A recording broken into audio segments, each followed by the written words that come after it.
नमस्कार। सभी जगह कोरोना कोरोना चल रहा था। ऑक्सीजन की किल्लत, रेमडेसिविर की किल्लत, लगातार कोरोना पेशेंट बढ़ रहे हैं।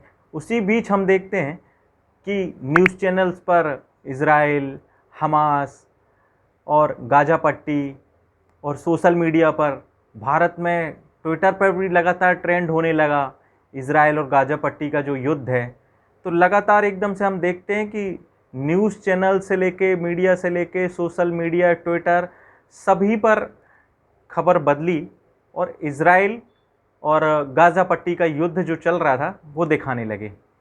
तो मुझे लगा कि इस पर मुझे कुछ पढ़ना चाहिए, क्योंकि मुझे भी लगा कि बहुत ही इंटरेस्टिंग है और कुछ मैंने इसमें जाना, समझा, पढ़ा।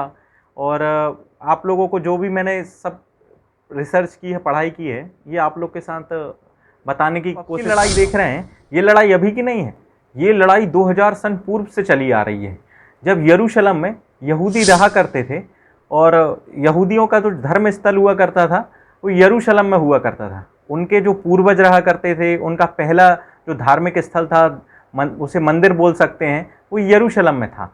यरूशलेम में फिर यरूशलेम यहूदियों पर रोमन ने आक्रमण किया।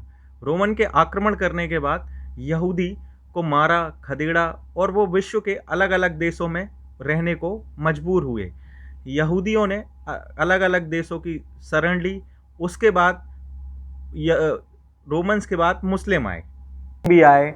लगभग सभी लोगों ने उस ज़मीन पर कब्जा किया और अलग अलग समय पर अलग अलग लोग आते रहे और यरूशलेम में भी लगातार अलग अलग धार्मिक मान्यताएं बदलती रहीं। और कहते हैं कि वहाँ पर 3 जो धर्म हैं, बड़े धर्म हैं विश्व के, उन धार्मिक प्रतीक माने जाने वाली जगह यरूशलेम हो गई। तो यरूशलेम, अब मैं आपको बताता हूँ कि यहूदी वहाँ पर कैसे पहुँचे। तो अब आते हैं हम द्वितीय विश्व युद्ध में। द्वितीय विश्व युद्ध हुआ, आप लोग जानते होंगे, द्वितीय विश्व युद्ध हिटलर के नाम से जाना जाता है।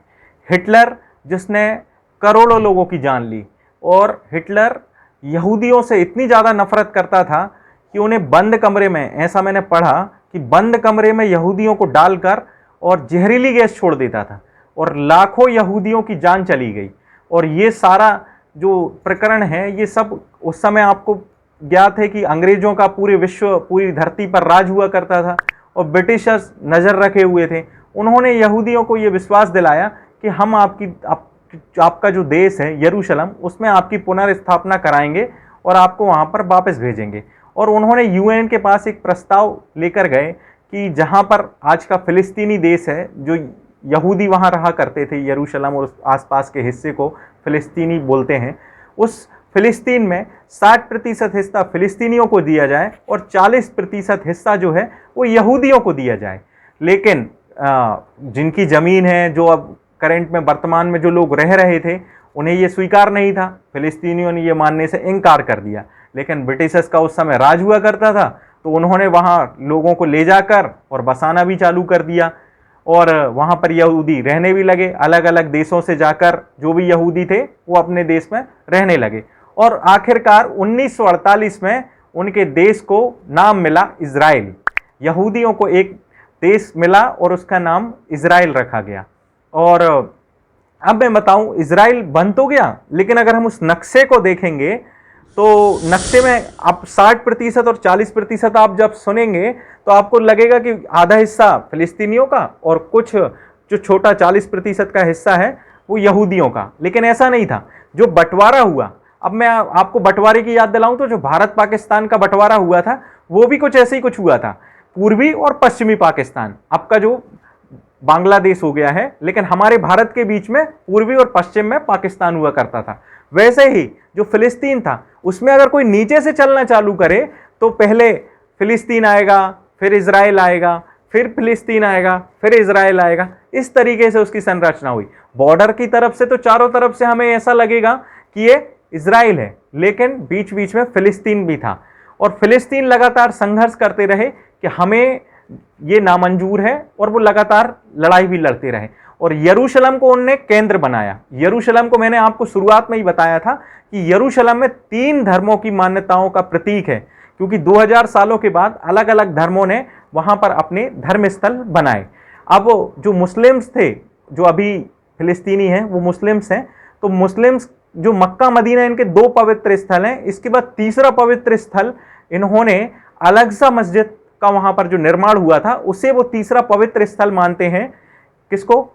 अपने यरूशलेम को, यरूशलेम को। ऐसे ही क्रिश्चियंस भी बोलते हैं कि जो यरूशलेम है उसमें हमारे जीसस क्राइस्ट को सूली पर लटकाया गया था। अब आप समझिए कि यहूदी हो, क्रिश्चियन हो, मुस्लिम हो, ये तीनों धर्म के लोग उस जमीन को दावा करते हैं और अपने धार्मिक स्थल बोलते हैं, लेकिन वह लगातार विवादित, यरूशलेम विवादित ही रहा, क्योंकि इसने अपनी राजधानी तो घोषित कर दिया इजराइल ने, लेकिन लगातार संघर्ष चलता रहा। अब मैं आपको बताऊं कि जैसे जैसे 1948 के बाद संघर्ष चलता रहा तो इजराइल जो है, इजराइल को अगर हम नक्शे में देखेंगे तो समुद्र, एक तरफ समुद्र का हिस्सा है और दूसरी तरफ मुस्लिम की जो अरब कंट्री है वो लगातार 6 देश से घिरा हुआ है इजराइल। तो 1967 में ये 6 देशों ने मिलकर, क्यों? क्योंकि इन्हें भी घबराहट हो रही थी कि इजराइल धीरे धीरे हो सकता है कि अपना दायरा बढ़ाएगा और हमारे देश पर भी कब्जा करेगा। ये 6 देशों ने मिलकर उस पर आक्रमण बोल दिया, लेकिन इजराइल लगातार 2000 सालों का उसका संघर्ष था, तो उसने लगातार अपने को डेवलप किया, अपने आप को स्ट्रॉन्ग किया। उसने टेक्नोलॉजी हो, एजुकेशन हो, उसमें अपने आप को बहुत ही परफेक्ट बनाया।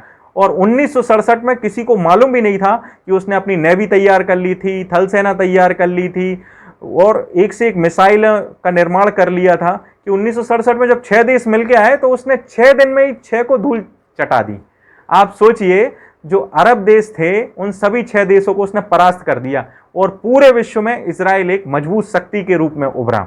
इजराइल की जो जनसंख्या है, अगर हम जनसंख्या देखेंगे तो 1 करोड़ है, मतलब 1 करोड़ में भी 14% की जो जनसंख्या है वो मुस्लिमों की है, 14%। यानी अगर हम माने तो लगभग 85-86 लाख ही वहाँ पर यहूदी रहते हैं और पूरे विश्व में यहूदियों की जो जनसंख्या है वो भी ना के बराबर है, उनका केवल एक ही देश है। अब लोग बोलते हैं कि जो यहूदी हैं ये क्यों लगातार जीत रहे हैं और मुस्लिम हार रहे हैं, या जो भी कंट्रियां उनसे लड़ाई कर रही हैं, क्योंकि यहूदी अपने अस्तित्व की लड़ाई लड़ रहे हैं। क्योंकि यहूदियों को यह मालूम है कि अगर हम यहां से हारे और हमें मार के खदेड़ा गया फिर से 2000 साल पूर्व पहले जैसे, तो हम जाके कहां रहेंगे। इसलिए वो अपनी ताकत पूरी झोंक के लड़ाई लड़ते हैं। और ये जो बाकी के देश हैं, ये यरूशलेम और बाकी मतलब अपने देश के लिए कि हमारा देश बचा रहे, इसलिए लड़ाई लड़ रहे हैं। अब मैं आपको बताऊं, जो फिलिस्तीन है वो छोटा होता गया और आज की स्थिति में केवल 20% ही फिलिस्तीन बचा हुआ है, 80% इजरायली लोग वहां पे, इजराइल का कब्जा हो गया है। लेकिन उसके दोनों तरफ 2 टेरिटरी बन गई हैं। एक अगर हम देखें तो वेस्ट बैंक, उसमें लोकतंत्र तरीके से प्रोटेस्ट होता है, विरोध होता है, जो भी वो करते हैं शांतिपूर्ण तरीके से करते हैं और वो रहते हैं, इजराइल से उसे कोई तकलीफ नहीं है। लेकिन उसी की दूसरी तरफ हम मिस्र से जो देश लगा हुआ है वो एक पट्टी नुमा है जिसका नाम गाजा पट्टी है। उस गाजा पट्टी पर जो कंट्रोल है वो एक हमास नामक संगठन का है, जिसे लगभग सभी देशों ने, यूएन ने भी माना है, अमेरिका और बहुत ही बड़े बड़े देशों ने उसे आतंकवादी संगठन माना है और उसे घोषित भी किया है। वो संगठन लगातार इजराइल पे हमला बोलता रहता है। तो हुआ ये कि मैं आपकी जो लड़ाई आखिर स्टार्ट कैसे हुई, जब कोरोना के बीच में, और इजराइल तो स्ट्रांग है, तो अगर मैं आपको बताऊं तो कोरोना से फ्री भी इजराइल ने अपने आप को अभी कर लिया है। तो अभी 10 मई से जो लड़ाई स्टार्ट हुई, 10 मई ये अपना स्वतंत्रता दिवस मनाते हैं इजरायली लोग। तो ये अपना स्वतंत्रता मार्च निकालने की तैयारी में थे और इसी समय ईद आ गई। तो ईद के आने से जो अल-अक़सा मस्जिद है, उस मस्जिद पे मैंने आपको बताया था कि अब एक दीवार अकेली यरूशलेम में, जो यहूदियों की मंदिर तो नष्ट हो गया है, केवल एक दीवार बची हुई है, उस दीवार की वो पूजा करते हैं। और अल-अक़सा मस्जिद है, उसमें वो अपनी मुस्लिम लोग आराधना करते हैं। तो ईद पर लोग जुटने लगे कि हम यहाँ पर अपनी आराध्य करेंगे, और ये लोग जो है वो शांति मार्च निकाल रहे थे, खुशी मना रहे थे क्योंकि इनका स्वतंत्रता दिवस था। लेकिन लगातार भीड़ को देख के कंट्रोल ना होते हुए अल-अक़सा जो मस्जिद है उस पर इजरायली सेना ने उन पर रबड़ से उन पर फायर कर दिया, कुछ मुस्लिमों पे। ये बात जो गाजा पट्टी पर रहने वाले हमास संगठन है उसे नागवार गुजरी और उसने लगभग 1000-1500 मिसाइल उस पर दाग दी। अब आप सोचिए 1000 से 1500 मिसाइल दागना किसी देश पर, तो कितनी कैजुअलिटी हो, जनहानि हो, बहुत ज़्यादा नुकसान हो। लेकिन आप सोचिए केवल 4 या 5 मौतें हुई उसमें एक भारतीय मूल की महिला नर्स थी, उनकी भी मौत हुई। लेकिन अब आप समझिए कि इजराइल ने किया क्या है। इजराइल ने एक ऐसा कारनामा कर दिखाया, उसने एक आयरन डोम बना लिया है। तो वो जैसे ही मिसाइल आती है वो उसे आसमान में नष्ट कर देती है। तो अब मैं आपको उदाहरण बताऊं तो महाभारत और रामायण में आप देखते होंगे, हम टीवी पे देखते थे कि यहां से तीर चलाया तो वहां से जो तीर का जवाब देते थे और वो आसमान में ही दोनों तीर बिल्कुल टकराते थे और नष्ट हो जाते थे। तो वैसा हो रहा है यहां से। जैसे ही हमास जो संगठन है, गाजा पट्टी से जो मिसाइल दागी जाती है उसे आसमान में ही इजरायली सैनिक नष्ट कर देते हैं, वो जो आयरन नुमा डोम है। तो उनकी कैजुअलिटी नहीं हुई। और यहां से जब ये मिसाइलें छोड़ते हैं इजराइल तो उनका नुकसान भारी हो जाता है। गाजा पट्टी पे अभी भी हमने देखा कि 67 मौतें गाजा पट्टी में हुई और 3 या 4 मौतें इजराइल में हुई। तो यहां से ये लड़ाई की शुरुआत हुई। और अभी भी आप सोचिए कि विश्व का सबसे विवादित जगह यरूशलेम बन गई है। यरूशलेम, जहां पर 3 धार्मिक प्रतीक हैं और तीनों धर्म बड़े अपने अपने लड़ाई लड़ रहे हैं कि हमारा धर्म की जगह है, हमारे धर्म की जगह है।